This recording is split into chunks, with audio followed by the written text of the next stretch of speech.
Hello, viewers. Welcome to the Jira Question. I'm your host, Chris Onus, and thank you for tuning in as always. Make sure you're following us on Facebook, Twitter, and also on Instagram. How you all doing? It's great to be back here, and it's great to do what we do best. But you all know what today's show is all about. For the very first time, we're going to bring an issue regarding Black Lives Matters here in Ireland, if you're just tuning in.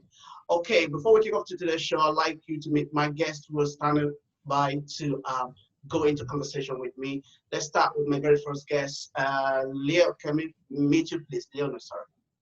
Hi, how's it going? My name's Lena. I'm living in Dublin. I'm from Galway, and I was joining in the discussion online on Facebook, and that's how I got talking to Chris, and he invited me on the show. So thank you for having me on. Appreciate that. Thank you very much. And also, let's meet Jennifer. Hi, my name is Jen. I'm from Nigeria. Living in Australia right now, so currently in the car. But so I met Chris through one of my videos, just experiencing some of the just talking about my experiences with some of the racist matters that have happened to me personally. So yeah, thank you for having me on the show, Chris. Thank you so much. And let's get to meet Simo. Hello, Simo. Can you hear me? Sorry. You're calling me. Okay, Sam. Yeah, okay. Sam. Okay. Yeah, we got to know you. Okay, my name is Suzanna Olatunji Kamalafe, and I'm the executive director of some consultancy firm here in Ireland.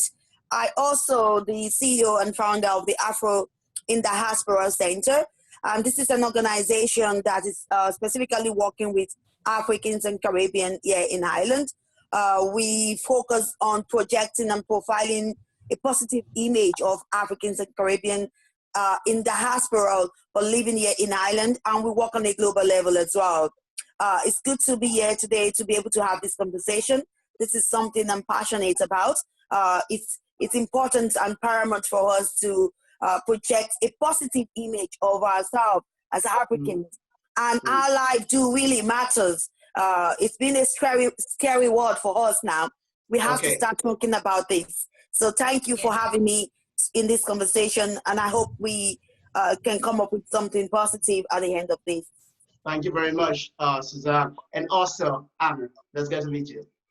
Thank you so much, Chris. My name is Anna, and I'm currently living in Waterford, Ireland. I work with College of Commerce. I'm a tutor in the further education sector. My current employer, College of Commerce, and as well as PTB.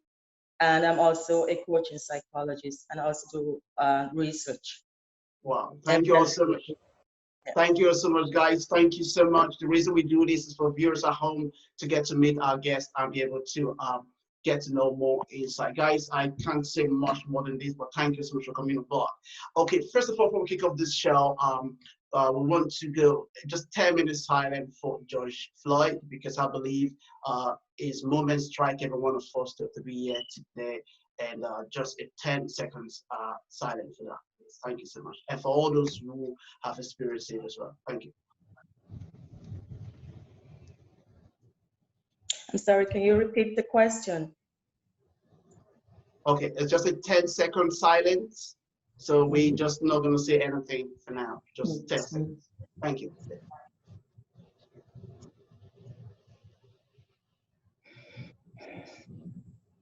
All right, guys, thank you so much. Thank you so much for coming in. I know it's the early morning, so we gotta do what we gotta do. And this is what the show is all about. So first of all, I want to also look into the Black Lives Matters.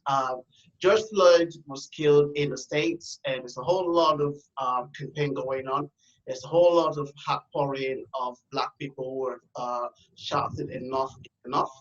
I want to share some of your view, and then we'll be able to move into Ireland, because this is where we're based, and then we're going to move into racism as well. It's one of the big issues. We're going to look into color. We're going to look into all lots of different things. We might not be able to cover everything as we thought, but it is important that we start talking, we start sharing our views, we start throwing our opinions, we start create more awareness and take it from there. So let's move into it. Let me bring Lena in. Lena, give us your view. When you heard about the issue that happened in America regarding George Floyd, what came into your head in the first place? The first thing that came into my head, I think, shock initially, and then also shock at the brutality of it, but not shocked at the incidents itself, because kind of in the back of my mind, I knew that there was very bad police brutality going on. I knew that there was systemic racism. I kind of had all of these things in the back of my mind. But when this happened, it really brought everything to the surface and made it really visceral and tangible, and like it just brought up the conversation, I guess. I think I'd always known that there was systemic racism and I knew that there was issues, but I think when this happened, it was the first time that I really felt it. Like I really felt the pain that people were feeling for the first time, because it became so real. I couldn't actually watch the video because it was so brutal, and I won't. But yeah, I think if there's anything positive to be taken from it, it's that it's finally starting a conversation that needed to happen a long time ago. It's just really important to happen in this way. Yeah, it's really positive. Let me bring Anna in on this one. Anna, what's your take regarding that? I know, like she said, she couldn't watch the video. How do you feel about it? Hannah, is it myself? Yes, please, yeah. To be honest, I was speechless. I was heartbroken. I was saddened. I was feeling all this, outrage. A lot of negative emotions were going through my head. I don't know. It was just, it was unbelievable. I don't know. I was kind of exhausted from heartbreak. I couldn't bring myself to understand why anyone would do something that brutal to another human being.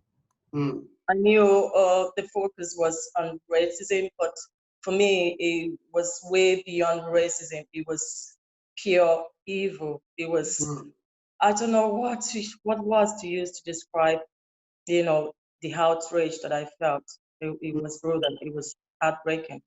Yeah, I was speechless. And that's what brought us in here today. And this is why we need to start talking. Suzanne, let me bring you in on this as well. It's a very, very broad issues. We need to first of all look at where this happens from and why the outpouring is everywhere today, and why people say enough is enough. So let's get your insight. Now, just a couple of minutes now, when Nina was talking, and I was nearly in tears, and I'm still even trying to control that tears. I'll tell you, when I first came across the video, I was just like dazzled. I was, I couldn't watch it. That was my first. I wasn't able to watch it. I just watched it a little bit. I just closed my eyes. I was just like, what is this? I was like, is this as if it was a film, or is it, I just couldn't comprehend it. I know there's a lot of things going on in America. I've seen a lot of incidents that have happened. I watched that of Ahmed Abril when I saw the video when he was running, jogging, and they drew him from behind, and then they were talking, and the next thing they shot him. I saw all that. I saw the one of the woman in the car, the woman with the dog. I saw that one. I was like, what's wrong with that? I didn't even go into those things to wonder that what really happened after. I saw the woman, the English woman itself that was driving.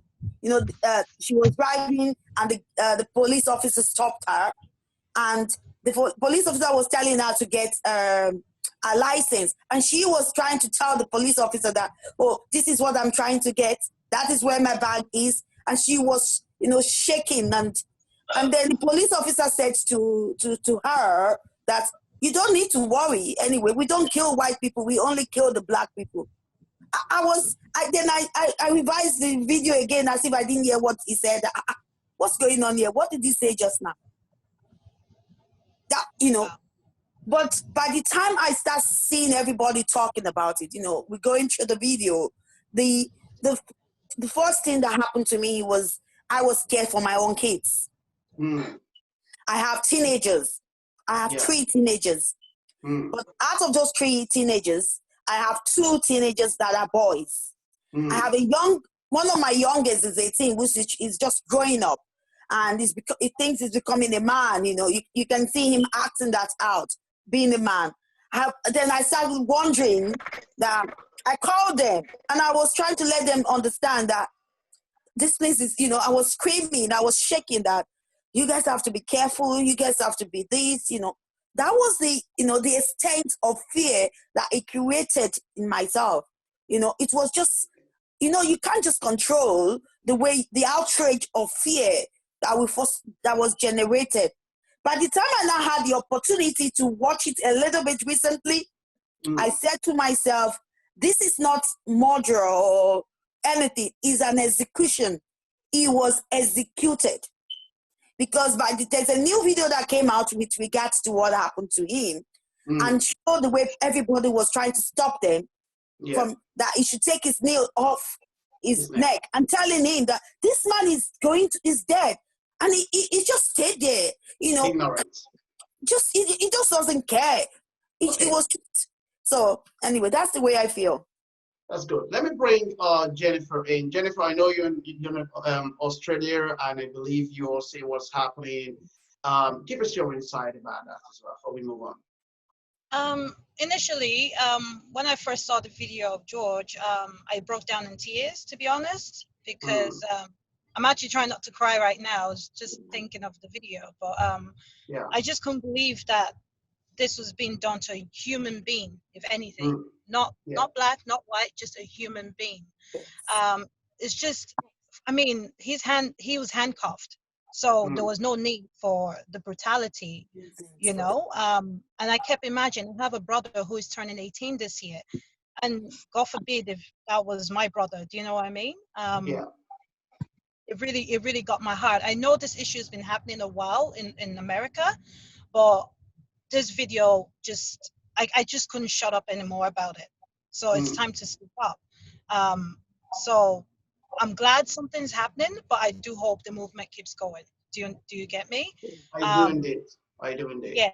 So I just hope it's not just gonna be some other, you know, just some other African American who's killed and then it's forgotten about. But moving forward, I do hope something really does come out of this death and Hopefully. other deaths as well. Hopefully. You know? And this is not just going to be just, I know this incident occurred in America, but this incident is not just in America, it's around the world where there's Black people all over. So it's just that the way America are doing it is not hidden anymore, it's just on a broader line. So which means, what can we do about it? And I believe generation now can take it. Maybe the previous generation we went through all of this 400 years ago, 300 years ago, we're able to kind of find a way around it. But this generation is not taking it. And fair play to all the white folks who are out there really, you know, voicing out. That's very, very important. Now let's just move into something more different. The one I'm going to talk about is all about racism. Let's come back on a bit more. Racism is a very, very big issue. We cannot really tell how to identify it, but you know when you've been racial profiled in different ways. And I believe some of us here will experience it in different ways. Let me ask Lena. Lena, have you ever experienced any kind of racist behavior? It's a straightforward question. Towards, when you say, you mean specifically related to color of skin or being a minority? Yeah, exactly, of course, yeah. It's always in that. I have observed it, yeah. And I mean, I was kind of, I have to say, probably I never really considered Ireland to be such a racist place until this happened, because it was the first time that I saw people, friends of mine, not just in Ireland, but around the world, like really speaking about their experiences from being a child up until now and all the different things that like verbal abuse, sometimes physical abuse, sometimes just not getting a job offer. So like hearing all the stories makes me realize how real it is and how prevalent it is. Since this happened, I've had a few online conversations, a few debates with people, and it's come to the surface more. And a lot of it is ignorance, I'll say, from what I've seen. Some of it is just, I think it's ignorance mixed with a lack of empathy. And I think those people are harder to talk to. And it feels like you're talking to a brick wall with those people. I think there's a lot of people in Ireland who are kind of not educated, and those people can be talked to. And I've talked to a few people who've actually changed their thinking after a short discussion. So it's like, that gives me some hope that people are willing to make some change. People are willing to kind of look into things more and more. Let me go to Jennifer to share a story, very brief. Jennifer, I know you share your story online in regard to your experience in relation to racism. I know it is hard for how you could able to take it when someone actually call you by name. Let me not say it. I want you to say it the way it was told to you. So I leave it to you. Over to you again, Jennifer. Share that story. Yeah, I think with the whole racism movement, it sort of brought up some experiences I had, which I hate to relieve, but I had to speak up so people understand, you know, how it's not nice being called those names. Once I was called a monkey. Yep. By African monkey, go back to your country. It hurt. It really did hurt. I mean, on several occasions, I've had security guards follow me, personally me, around shops. And I have confronted them, and they've said they're just doing their job, which I obviously didn't understand. I've had a few experiences. It's not great. But it makes you think, why am I being targeted for my skin? I thought we're all one. You know, we come into this world the same way. Just didn't make sense to me. Yeah. Sorry? It doesn't make sense at all. Hold on one second. I see Anna wanted to say something on that. Anna, can you show your light on this? I don't know, where do I start racism? Have I experienced racism? Absolutely. I have experienced racism not only in social gatherings. I mean, going out just to pubs or clubs, I get a lot of prejudice. I'm being in a situation where I would just have people put me in the box thinking that, oh, sure, you know, and it does get to me. I have had situation where people had come to me and literally just assumed that I was probably a call girl, and I would look at them, probably because I was the only Black in the club, and I was like, what do you mean? I was shocked. It was only after I discussed this with my Black friends that I actually came to understand that I was a call girl. When he told me how much, I said, how much is what? I didn't get it. I was, what do you mean? How much? I'm like, what? What do you mean? I was so naive. I didn't realize he thought I was a call girl. I was speechless, and I've had people come to me, how long have you lived here? Stuff like that. Why are you here? Oh, you have fluent English. Did you learn your English here? And stuff like that. Oh, you're very articulate. They just assume that I learned my English here. You know, stuff like that. They may be casual racism, but they are still racist. For you to assume things like that and excuse me, and to put me in a box and you know, make that kind of assumption and prejudice. And the other thing is, I have experienced racism in my workplace because, quite frankly, I'm the only Black in my in the place I work currently. It's part-time, and I would go to usually show up in class sometimes, and they would think I was a student, and I, you know, I don't know. It's just a hard one, and I just don't know. Yeah, it is. And I've even just co-workers would just snub me. Yeah, don't get me wrong. There's a lot of good ones. There are a lot of good people that are very friendly, but there are ones that would just snub you, even you say hi, they won't even say hi back, and stuff like that does get to you. It does get to you. Like Jennifer says, I mean, and the other lady, it's ignorance. Prejudice is ignorance. So a lot of them need to be educated. So I know we've all experienced some form of prejudice or discrimination at any form. You know, they all come in different shapes and forms, but it's all ignorance. It is ignorance. Ignorance. Yeah. Yeah. Samuel, very quick there before we move on to some other things. I know Jennifer, you want to say something, but hang on to that. Samuel, yeah, go on. Oh, sorry. I have to say that from the early stage when I came into Ireland, I quickly realized that for me, I think it's just Irish people at most, when I talk about Irish people, I'll say 70 to 80% of Irish people are illiterate. And I don't mean it in a negative way, don't get me wrong. It's just their sense of education, exposure. You know, when I was coming to Ireland, I thought that I was coming to a land that has so many things to offer me. That I was, you know the excitement we have. I'm from Nigeria. You know the way we think of a white person, we have a name for that. We see them as that they can't do any wrong. That they know everything. That is the way you're brought up when you're young, to believe that they know everything. They are well educated. They are everything about them. There's no error in. But I quickly discovered when I came to Ireland that the level of education and exposure is because it's totally very low. Because when they ask you, do you speak English? I have to start trying to explain to them that I'm from Nigeria. They don't even understand the difference between Africa and Nigeria. So I have to start explaining to them. I have to tell them we were colonized just like the way they were colonized by the British, that we speak English, that English is our first official language. You know, you have to start lecturing them because they didn't even understand all that.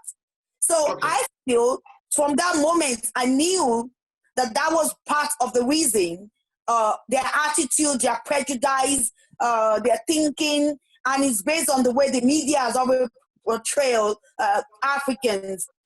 They think you are coming from they're asking you, have you ever seen a lion? Have you seen this? They think it walks on our streets, you know. And I've never seen any of those things, even despite the fact that I live in Africa, in Nigeria, coming from the continent of Africa itself. And that was part of the reason, that was part of the reason I started the organization. Now, I've experienced racism. Sorry if I'm taking your time. I've experienced racism. Yeah, we're going to move now. Okay, go on. Yeah. Go on, finish that part here. I've experienced racism, but I think most of those things is based on the fact that there's so much lack of understanding of what they are. Yeah, but some people know what they are doing. Some people are consciously biased with you. I know people say unconscious bias, but to me, it's a conscious bias now, because some people do it consciously and they consciously choose to prejudice against you or to be racist against you in different way. And it happens in all levels, either at work, home, on the streets. When I first came in, when I was working within the health sector, I see people telling me, I started working as an healthcare assistant. And when I came in to work, they'll tell you not to touch them. And I'm going like, anyway, I've always been very bold. I'll tell my agency, if I'm going somewhere and they tell me not to touch them, don't take me back there. Simple. Okay. Yeah, go on, Jennifer. You want to say something? No, I've had incidences in Ireland, like in Cork. I'll never forget one time I was walking in the street with my mom, and this guy turned around and he said the same, how much? And I said, excuse me? And he said, how much? And obviously my mom was like, what the hell? Like, get away from my daughter, you know? And I'm a hairstylist here in Australia, so I work in an all-white salon, and I'm the only black. So yes, I've had I've had certain situations where clients are like, they're not comfortable with me doing their hair, and it shouldn't be like that, and sometimes I just have to, I can't, obviously I can't get too emotional. I just sort of like let it wash off my back. But I shouldn't have to feel this going into work and having to worry, like if some people are going to accept me for the color of my skin. On top of that, it's like another double whammy. You know, it is really, really hard to really contain this, and I believe that every one of us we experience it in different ways.